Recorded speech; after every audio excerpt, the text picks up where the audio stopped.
मस्तिष्क का प्राथमिक निर्माण मस्तिष्क कोशिकाओं से आरंभ होता है, जिन्हें न्यूरॉन्स कहा जाता है। मस्तिष्क में हमेशा रासायनिक प्रक्रियाएं होती रहती हैं। ये रासायनिक प्रक्रियाएं न्यूरॉन्स के माध्यम से संदेश भेजती हैं।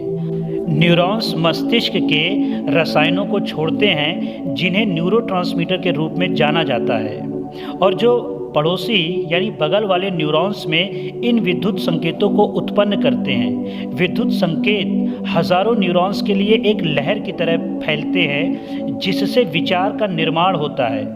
तो हम यह कह सकते हैं कि जब न्यूरॉन्स सक्रिय होते हैं तो विचार उत्पन्न होते हैं। हमारे मस्तिष्क में प्रतिदिन हजारों विचार आते हैं, परंतु उनमें से 80% से अधिक निगेटिव विचार आते हैं। आइए इसके कारण को समझें कि इतनी अधिक मात्रा में निगेटिव विचार हमें क्यों आते हैं। सबसे बड़ा कारण है कि हमारे दिमाग पर अच्छी घटनाओं से अधिक असर बुरी घटनाओं का पड़ता है। असल में ब्रेन स्टोर तो हर प्रकार की बातों को कर लेता है, लेकिन निगेटिव बातों को ज़्यादा रिस्पॉन्स देता है। यानी अच्छी बातों में चूँकि सोचने का उतना ज़्यादा कुछ नहीं होता है, दिमाग रिस्पॉन्ड नहीं करता, लेकिन निगेटिव बातें या घटना उनसे इमोशंस जुड़ जाने के कारण वो उन्हें सोचने लगता है। नकारात्मक विचारों में सोचते रहने से स्ट्रेस हार्मोन्स बॉडी में ज़्यादा बनने लगते हैं, और ये शरीर के अलग अलग हिस्से में अलग अलग सेल्स तक पहुंच जाते हैं, और इससे शरीर के इम्पॉर्टेंट हिस्से इन सब पर बुरा असर पड़ता है।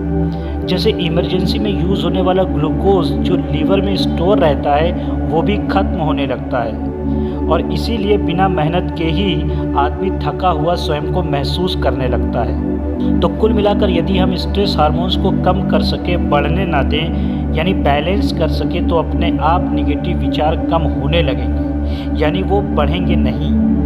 तो उसके लिए हमें क्या करना होगा? हमें पॉजिटिव थिंकिंग को अपनाना होगा। हमें स्वयं को प्रेरित करना होगा कि पॉजिटिव घटनाओं या बातों को और अधिक हम सोचें। निगेटिव विचारों को सोचने पर जैसे चिंता का जन्म होता है, वैसे ही पॉजिटिव विचारों को सोचने पर कॉन्टेम्पलेशन यानी मनन का आरंभ होता है। नकारात्मक बातों को सोचने पर निराशा, डिप्रेशन, एंजाइटी हाथ लगती है, जबकि पॉजिटिव बातों को सोचने पर इंस्पिरेशन मिलती है, कुछ ना कुछ सीख मिलती है और क्रिएटिविटी बढ़ती है। इसलिए पॉजिटिव चीज़ों को, पॉजिटिव घटनाओं को, पॉजिटिव बातों को जीवन में बहुत ज़्यादा अहमियत देनी चाहिए।